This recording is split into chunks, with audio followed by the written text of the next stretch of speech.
नमस्कार विद्यार्थी मित्रांनो, मी प्राध्यापक मिलिंद गायकवाड. यश अकॅडमीमध्ये आपलं मनपूर्वक स्वागत. 12वी विज्ञान शाखेचे विद्यार्थी जे केमिस्ट्री विषयाचा बोर्ड परीक्षेच्या दृष्टिकोनातून अभ्यास करीत आहेत, या विद्यार्थ्यांच्यासाठी यापूर्वीच्या व्हिडिओमध्ये मी म्हटलं होतं की पुढचा व्हिडिओ असा असेल की ज्यामध्ये फक्त ऑक्सिडायझिंग एजंट्स आणि त्यांचा रासायनिक अभिक्रियेमध्ये असणारा महत्त्वाचा रोल काय असणार आहे या अनुषंगानं व्हिडिओ तयार केला जाणार आहे. आज आपण या व्हिडिओमध्ये ऑक्सिडायझिंग एजंट्स आणि त्यांचा ऑर्गॅनिक रिॲक्शनमध्ये असणारा नेमका रोल, म्हणजे ऑक्सिडायझिंग एजंट वापरल्यानंतर एका फंक्शनल ग्रुपचं दुसऱ्या फंक्शनल ग्रुपमध्ये कसं रूपांतर होतं, हे आज म्हणजे transformation of one functional group into other. तर मग असे कोणते फंक्शनल ग्रुप्स आहेत एकूण 12वी चॅप्टर्समध्ये, जे काही ऑर्गॅनिक केमिस्ट्रीचे चॅप्टर्स आहेत त्याच्यामध्ये, तर ह्या सगळ्या गोष्टींचं संकलन मी एकत्र केलेलं आहे. आता इथं बोर्ड परीक्षेचा विचार जर केला तर 6 मार्काला 8 मार्काला म्हणजे convert this compound into this compound असं कन्व्हर्जन विचारलं जातं, प्रिपरेशन विचारलं जातं किंवा रिॲक्शन कंप्लीट करायला विचारलं जाऊ शकतं. त्यावेळेस अशा रिएजंटचा वापर त्यामध्ये आपल्याला पाहायला मिळतो. आणि मग अशा वेळेस आपण नेमका कमी कालावधीमध्ये आपल्याला काय केलं पाहिजे हे समजणं परीक्षा दृष्टिकोनातून खूप महत्त्वाचं आहे. त्यामुळे एकदा ऑक्सिडायझिंग एजंट म्हणजे काय, त्यांचा ऑर्गॅनिक रिॲक्शनमध्ये रोल काय, तो कोणत्या प्रकारचा वापरल्यानंतर या फंक्शनल ग्रुपचा या फंक्शनल ग्रुपमध्ये तो रूपांतर करू शकतो, ह्या गोष्टी जर आत्ता तुम्हाला कळाल्या तर परीक्षेच्या वेळेमध्ये कमी कालावधीमध्ये तो प्रश्न सोडवायला तुम्हाला मदत होऊ शकते. आता मित्रांनो, यासाठी तुम्हाला पहिल्यांदा ऑक्सिडायझिंग एजंट म्हणजे काय हे समजून घेणं गरजेचं आहे. तर oxidising agents are the substances that facilitate oxidation reaction by accepting electrons from organic substrate. In short, we can say that oxidizing agent is a substance that forced to another substance to undergo oxidation but itself undergoes reduction. म्हणजे दुसऱ्याचं oxidation करतो, म्हणजे addition of oxygen करतो आणि स्वतःचं मात्र reduction करून घेतो.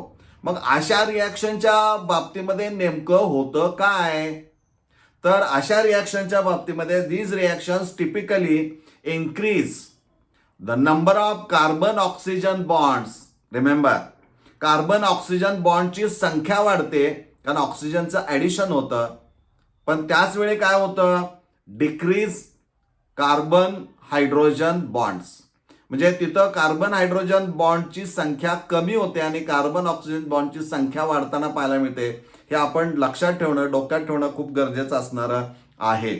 आता यामध्ये जे काही ऑक्सिडायझिंग एजंट्स असणार आहेत they are classified as number 1 strong oxidising agents where complete oxidation takes place. आणि सेकंड जो असणारा आहे तो माइल्ड और selective oxidising agent where the oxidation reaction takes stops at only aldehyde stage. There is a third type, आपण तो नंतर discuss करणार आहोत तो कोणता आहे तो. सर्वप्रथम आपण पाहणार आहोत की हा जो स्ट्रॉंग ऑक्सिडायझिंग एजंट असणारा आहे ते कोणते आहे, त्यांचं नेमकं कार्य या ऑर्गॅनिक रिॲक्शनमध्ये काय असणार आहे. मित्रांनो, हे सुरू करण्यापूर्वी एक तुम्हाला सांगतो की हा व्हिडिओ थोडासा मोठा होणार आहे, पण तो तुमच्यासाठी असणार आहे. एकदा ह्या गोष्टी तुम्हाला कळाल्या की फार अवघड रिॲक्शन्स जाणवणार नाहीत किंवा जाणार नाही आहेत. त्यामुळे व्हिडिओ सुरुवातीपासून आपण शेवटपर्यंत पाहणं आवश्यक असणारं आहे. तर स्ट्रॉंग ऑक्सिडायझिंग एजंटचं नेमकं काय काम असणार आहे, तर these reagents convert particularly alcohols, primary alcohols की ज्यामध्ये डॅश CH2OH हा फंक्शन ग्रुप असतो इनटू कार्बॉक्झिलिक ॲसिड ग्रुप, म्हणजे डॅश COOH ग्रुपमध्ये त्याचं रूपांतर झालेलं असणारं आहे. स्ट्रॉंग ऑक्सिडायझिंग एजंट काय करतो, it oxidises or converts primary alcoholic group into carboxylic acid group. मग यामध्ये कोणते स्ट्रॉंग ऑक्सिडायझिंग एजंट्स आहेत, तर त्यामध्ये पहिला आहे पोटॅशियम पर मॅंगनेट. याचा फॉर्म्युला आहे KMnO4. आता याचं वैशिष्ट्य काय, हा जो पोटॅशियम पर मॅंगनेट जो असणार आहे तो it is strong oxidizing agent and used in, लक्षात घ्या, न्यूट्रल मीडियम असेल ॲसिडिक मीडियम असेल किंवा अल्कलाईन कंडिशन किंवा मीडियम असेल तर, म्हणजे तिन्ही मीडियममध्ये हा पोटॅशियम परमॅंगनेट हा स्ट्रॉंग ऑक्सिडायझिंग एजंट म्हणून काम करतो, हे आपण लक्षात घेणं गरजेचं आहे. आता हे कुणाकुणाचं कन्व्हर्जन कोणत्या फंक्शन ग्रुपमध्ये करतो हे शॉर्टमध्ये आपण बघूया. इथं primary alcoholic group dash CH2OH group is converted into dash COH group carboxylic ऍसिडमध्ये. म्हणजे प्रायमरी अल्कोहोलिक ग्रुपचं पहिल्यांदा रूपांतर होईल अल्डेहाइडमध्ये आणि final product will be carboxylic acid. Secondary अल्कोहोल्समध्ये फंक्शन ग्रुप असणार आहे CHOH. याचं ज्यावेळी ऑक्सिडेशन तो करेल त्यावेळी त्याचं रूपांतर कीटोनमध्ये C+O मध्ये झालं कीटोन्समध्ये. म्हणजे सेकंडरी अल्कोहोलचं ऑक्सिडेशन कीटोन्समध्ये तो करेल. त्यानंतर अल्डिहाइड जे असणारे आहेत, अल्डिहाइड डॅश CHO ग्रुपचं रूपांतर हे डॅश COH म्हणजे final product will be carboxylic acid. पण हा जिथं अल्किन्स असणार आहे, डबल बॉन्ड असणार आहे, तिथं देखील हा वापरामध्ये येतो ॲसिडिक मीडियममध्ये ॲज वेल ॲज अल्कलाईन मीडियममध्ये. जर आपण अल्कलाईन मीडियम वापरले आणि अल्किन घेतलं तर देर इज अ डायहायड्रॉक्सिलेशन. म्हणजे जिथं डबल बॉन्ड दोन कार्बन ॲटमच्या मध्ये असणार आहे त्या दोन्ही कार्बन ॲटमला OH ग्रुप जोडला तर there is a formation of diols also known as a glycols. हे आपण लक्षात घेणं गरजेचं आहे. किंवा डबल बॉन्ड आहे, अल्किन आहे, परंतु ॲसिडिक मीडियममध्ये पोटॅशियम पर मॅग्नेट वापरला असेल तर तो कार्बन कार्बन डबल बॉन्ड असेल तो ब्रेक होतो आणि तो पुढचा जो CH2 असेल त्या कार्बनचं ऑक्सिडेशन कार्बन डायऑक्साईड तयार होतो, हायड्रोजनचं ऑक्सिडेशन वॉटर मॉलिक्यूल तयार होतं आणि इकडं जो कार्बन असणार आहे लेफ्ट साईडला आपण म्हणूया तिथं COH मध्ये रूपांतर होतं, म्हणजे कार्बोक्सिलिक ऍसिड तयार होतं. हे आपण लक्षात ठेवणं खूप गरजेचं असणारं आहे. म्हणजे त्यामध्ये ऑक्सिडेटिव्ह क्लिवेज ऑफ अल्किन असं म्हटलं जातं की जिथं ॲसिडिक मीडियम वापरला जातो. म्हणजे या रिॲक्शन जे असणारे आहेत 11वीलाही थोडाफार अभ्यास तुमचा यामध्ये झालेला असणारा आहे. त्यानंतर सेकंड जो स्ट्रॉंग ऑक्सिडायझिंग एजंट असणार आहे तो पोटॅशियम डायक्रोमेट. फॉर्म्युला आहे K2Cr2O7 used in acidic medium. Acidic मीडियममध्येच वापरला जातो, म्हणजे पोटॅशियम K2Cr2O7 इन H2SO4. हा देखील काय करतो, it also oxidises primary alcoholic group into carboxylic acid group, secondary alcoholic group into ketones. हे सेम म्हणजे KMnO4 सारखंच इथं फंक्शन आपल्याला पाहायला मिळतं. किंवा नायट्रिक ऍसिड सुद्धा वापरामध्ये येतो स्ट्रॉंग ऑक्सिडायझिंग एजंट म्हणून. तो प्रायमरी अल्कोहोलिक ग्रुपचं अल्डेहाइडमध्ये आणि अल्डेहाइडचं रूपांतर फायनली कार्बोक्सिलिक ऍसिडमध्ये करतो. म्हणजे डायल्यूट नायट्रिक ऍसिड असेल, potassium dichromate in acidic medium असेल किंवा potassium permanganate in neutral acidic किंवा अल्कलाईन मीडियम असेल तर CH2OHचं रूपांतर किंवा अल्किनचं रूपांतर फायनल प्रॉडक्ट हा काय असणार आहे, तो साधारणपणे ग्लायकॉल्स असतील किंवा कार्बोक्सिलिक ऍसिड्स असणारी आहेत. आता यामध्ये आणखीन एक रिॲक्शन महत्वाची आहे की जे आपण लक्षात ठेवणं गरजेचं आहे. ॲरोमॅटिक कार्बोक्सिलिक ऍसिड्स तयार करायचे असतील तर अल्काइल बेन्झीन म्हणजे बेन्झीन रिंगला अल्काइल ग्रुप जोडलेला असेल पुढे CH2 वगैरे कसा असेल तो, तर तिथं जर तुम्ही अल्कलाईन मीडियम मध्ये KMnO4 वापरला असेल तर त्याचं फायनल प्रॉडक्ट असणार आहे तो बेन्झॉइक ऍसिड. म्हणजे टोलिन घेतलं, बेन्झीन त्याला CH3 जोडला तर इकडं फायनल प्रॉडक्ट हा CH3च्या ठिकाणी काय होईल COH. म्हणजे CH3 ग्रुपचं रूपांतर फायनली कशामध्ये होणार आहे COH मध्ये. हे आपल्याला लक्षात घेणं गरजेचं आहे. पण यासाठी काय लक्षात ठेवायचं आहे तर केव्हा हे होऊ शकतं, बेन्झीन रिंग आहे ॲरोमॅटिक, त्याला अल्काइल ग्रुप बाहेर जोडलेला आहे, एंटायर ग्रुप किती कार्बन ॲटम असू द्या, परंतु जो कार्बन ॲटम बेन्झीन रिंगला जोडलेला असणार आहे अल्काइल ग्रुपचा त्या कार्बन ॲटमला हायड्रोजन ॲटम्स असणं आवश्यक आहे. मग त्या कार्बन ॲटमला एक हायड्रोजन असू दे किंवा दोन हायड्रोजन ॲटम असू दे, त्या कार्बन ॲटमला म्हणतात बेन्झिलिक कार्बन ॲटम आणि त्या हायड्रोजनला म्हटलं तर बेन्झिलिक hydrogens.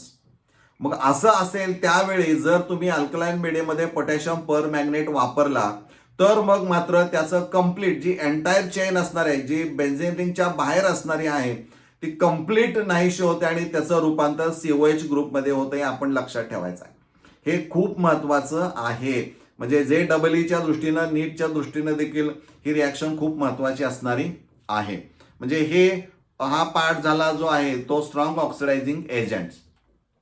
Now will discuss about the mild और सिलेक्टिव्ह ऑक्सिडायझिंग एजंट्स.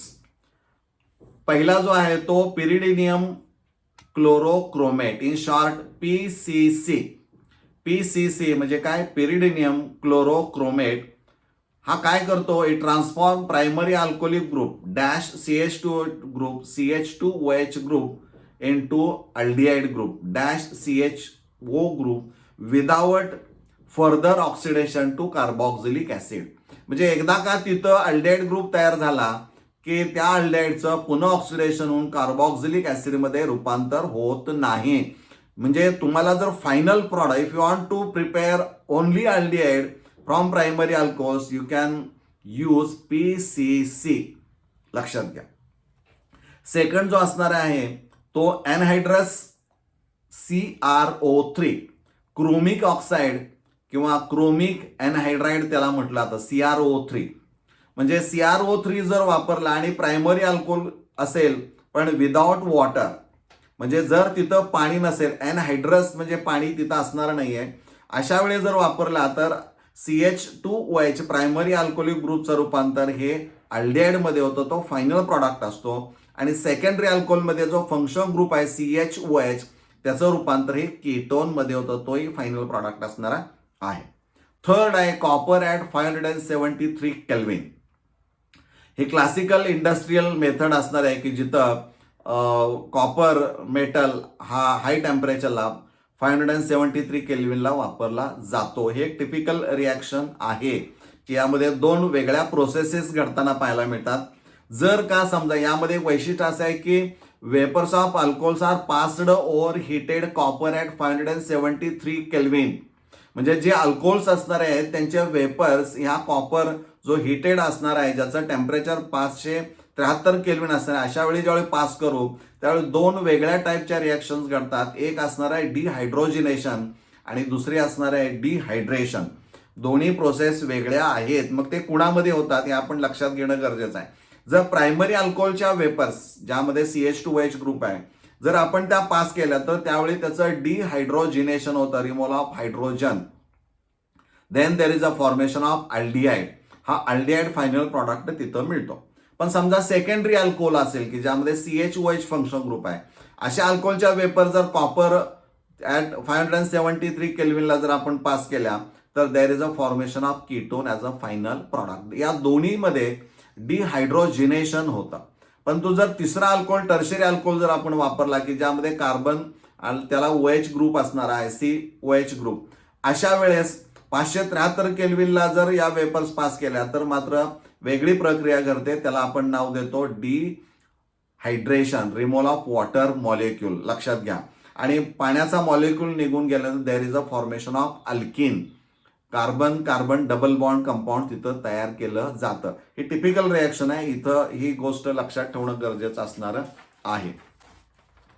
आता ह्या दोन नंतर तिसरा एक टाईप आहे की जो खूप महत्वाचा आहे, त्याला स्पेशलाइज्ड रिएजंट्स फॉर कार्बोनिल. म्हणजे ज्या कंपाऊंड्समध्ये C double bond O group आहे, मग अल्डिहाइड्स असतील, कीटोन्स असतील, तिथं हा आपल्याला पाहायला मिळतो. विशेषतः हे जे स्पेशलाइज्ड ऑक्सिडायझिंग रिएजंट्स असणारे आहेत की जे they particularly use to distinguish between aldehydes and ketones. म्हणजे to distinguish between aldehydes and ketones mild reagents only react with aldehydes. म्हणजे इथं फक्त कार्बोनिल ग्रुपमध्ये अल्डिहाइड्स बरोबरच रिॲक्शन होते, कीटोनमध्ये जरी C डबल बॉन्ड असला तरी तिथं रिॲक्शन घडताना पाहायला मिळत नाही. आता असे कोणते माइल्ड ऑक्सिडायझिंग एजंट्स आहेत की जे यापूर्वी पाहिलेत पण तो स्पेशल आहेत, तर त्यातला टोलन्स रिएजंट असणार आहे, ज्याला आपण म्हणतो ammoniacal silver nitrate. This test is also known as a silver mirror test. म्हणजे इथं काय होतं तर it oxidizes aldehydes to carboxylate ions and it reduces silver ions to metallic silver. म्हणजे अल्डिहाइड या ग्रुपचं रूपांतर हे कार्बॉक्सिलेट आयन मध्ये होतं आणि अमोनिकल सिल्वर नायट्रेट मधून जो Ag+ आयन असणार आहे त्या आयनचं रूपांतर सिल्वर मेटल मध्ये केलं जातं. म्हणून सिल्वर मिरर टेस्ट त्याला असं म्हटलं जातं. म्हणजे कीटोन्स ही टेस्ट दाखवणार नाही. Second, Fehling solution used to detect aliphatic aldehydes. बघा, used to detect aliphatic aldehydes. It oxidises aldehydes to carboxylate ions and it reduces into a reddish brown precipitate of cuprous oxide Cu2O. म्हणजे ह्या दोन Tollens reagent आणि Fehling solution हे विशेषतः to distinguish between aldehydes and कीटोन्ससाठीच वापरले जातात, हे आपण लक्षात घेणं गरजेचं आहे. म्हणजे these are the oxidising agents which are used in organic chemistry to transform one functional group into another. म्हणजे ह्या सगळ्या गोष्टी तुम्ही जर डोक्यात ठेवल्या तर निश्चित माझी खात्री आहे तुम्हाला कुठेही अडचण येणार नाही. आता हे जे मी तयार केलेलं आहे हे PDF फॉर्ममध्ये तुम्हाला डिस्क्रिप्शन बॉक्समध्ये त्याची मी लिंक देईन, ती तुम्ही मागवून घेऊ शकता, तुम्ही त्याचा अभ्यास करू शकता, म्हणजे तिथं कोणतीही अडचण येणार नाही. मला वाटतं हे निश्चित तुम्हाला समजलेलं असणार आहे. पुढच्या वेळेस आपण असंच रेड्युसिंग एजंटच्या बाबतीमध्ये डिस्कशन करणार आहोत. तोपर्यंत आपण इथं थांबूया. धन्यवाद.